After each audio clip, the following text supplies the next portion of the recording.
sabia que ouvir o próprio nome é um dos gatilhos mais poderosos para ativar nossa atenção? Por todas as associações que carrega, esse é o som fundamental para a afirmação de nossa identidade pessoal. Ao ouvi-lo, nosso cérebro é ativado instantaneamente, desviando o foco de todo o resto. Isso nos dá a dimensão de quão significativa pode ser uma mudança de nome ao longo da vida. Esse processo ocorreu de forma emblemática com um dos personagens mais importantes para a difusão do Evangelho, Saulo de Tarso, que viria a tornar-se Paulo, o apóstolo dos gentios. Saulo de Tarso, nascido em berço abastado e educado pelo renomado Gamaliel, era respeitado doutor da lei com um temperamento apaixonado e resoluto. Contudo, por trás de seu rigor farisaico, ele vivia um profundo conflito íntimo. Sua inteligência aguçada notava a diferença entre a piedade artificial do formalismo religioso dos fariseus e a espiritualidade serena dos primeiros discípulos de Jesus. Esse conflito intensificou-se após Saulo determinar e testemunhar o apedrejamento de Estevão, o primeiro mártir cristão. O olhar amoroso e a ausência de ódio de Estevão em seus momentos finais deixaram marcas indeléveis na alma de Saulo, torturando-o com uma dúvida que feria sua paz interior. Apesar da dúvida, Saulo era movido pela obsessão em combater o que via como uma insurreição revolucionária. Extremamente fiel à lei mosaica, considerava a nova seita um insulto inaceitável aos princípios que abraçava. Assim, partiu para Damasco com autorização do Sinédrio, o Supremo Tribunal dos Judeus, com a missão de perseguir e prender cristãos. Entretanto, à plena luz do meio-dia, uma outra luz de brilho excepcional, Jesus em espírito, ofuscou o orgulhoso doutor da lei. Ao ouvir a voz do mestre perguntando: Saulo, Saulo, por que me persegues?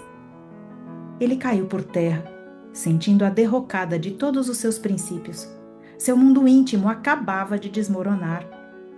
Mesmo sentindo-se humilhado, em vez de mergulhar no poço escuro da culpa, Paulo reagiu com rapidez e sabedoria, fazendo a pergunta que todo trabalhador do bem deve carregar no coração: Senhor, que queres que eu faça? E a resposta de Jesus foi um convite à humildade. Ele deveria entrar na cidade e aguardar instruções. Ali lhe seria dito o que fazer. Cego para o mundo material, mas com a visão espiritual despertada pelo vulto radioso do Cristo, ele foi visitado por Ananias, um discípulo de coração sensível que o curou e lhe entregou os primeiros pergaminhos do Evangelho.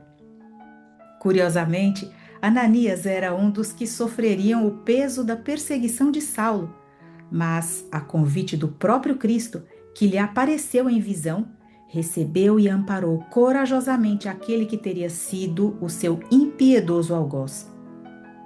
A transição de Saulo não foi isenta de dores. Após as primeiras pregações em Damasco, ele foi recebido com espanto e descrédito, sendo forçado a fugir pelos muros da cidade, como um criminoso comum. Você sabia que após esse primeiro fracasso, Saulo retirou-se para o deserto da Arábia por 3 anos, em um profundo processo de autoconhecimento, estudo e meditação dos pergaminhos do Evangelho? Nesse isolamento, ele buscou transformar o homem velho através do sacrifício e da disciplina, refletindo sobre o novo código de conduta trazido pelo Cristo, sobre temas como a imortalidade da alma e os desígnios de um Deus Pai, cheio de amor e misericórdia. Ao retornar à vida social, as perdas foram imensas. Foi deserdado pelo pai e perdeu sua noiva, Abigail, irmã de Estevão, que desencarnou enferma, mas resignada e de alma feliz pela conversão de seu antigo noivo. Sozinho e sem recursos, Saulo buscou os apóstolos em Jerusalém, mas foi recebido com suspeita. Afinal, todos ali carregavam a lembrança de seus atos como impiedoso perseguidor.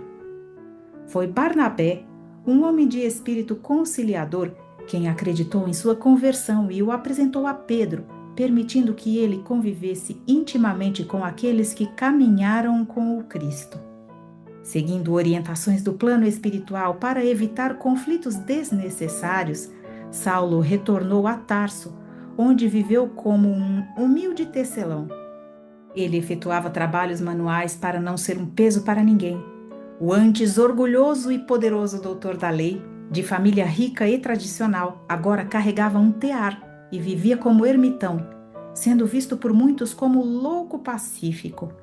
Foi ali que Barnabé o reencontrou com um chamado urgente. Irmão Saulo, o mestre precisa de ti. E partiram em viagem para a primeira das muitas que faria em missão de divulgação do Evangelho pelo mundo. Você sabia que a mudança do nome de Saulo para Paulo ocorreu em homenagem ao seu primeiro grande êxito missionário e como um símbolo de sua nova vida? Nessa viagem com Barnabé, ele converteu o procônsul Sérgio Paulo ao cristianismo. Numa dessas coincidências da vida, Sérgio Paulo havia sido curado por Estevão, que era então humilde escravo em Galé romana, e o procônsul, em gratidão, lhe devolveu a liberdade.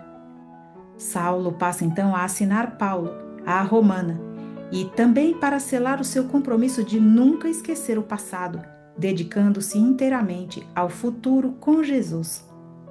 Vale ressaltar que na obra há 2000 anos, Emmanuel observa que, como cidadão romano nascido em Tarso, ele já possuía os dois nomes desde o nascimento, Saulo, em hebraico, e Paulo, o nome latino.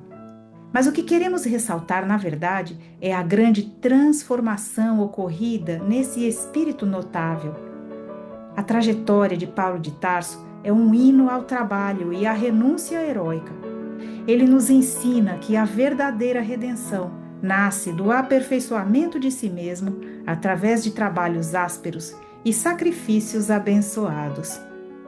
Paulo deixou de ser perseguidor para tornar-se o paladino do Evangelho, pois foi quem mais espalhou a boa nova pelo mundo, muito além do mundo judaico, tornando-se, por isso, conhecido como o apóstolo dos gentios, demonstrando que ninguém está longe demais do amor transformador de Jesus.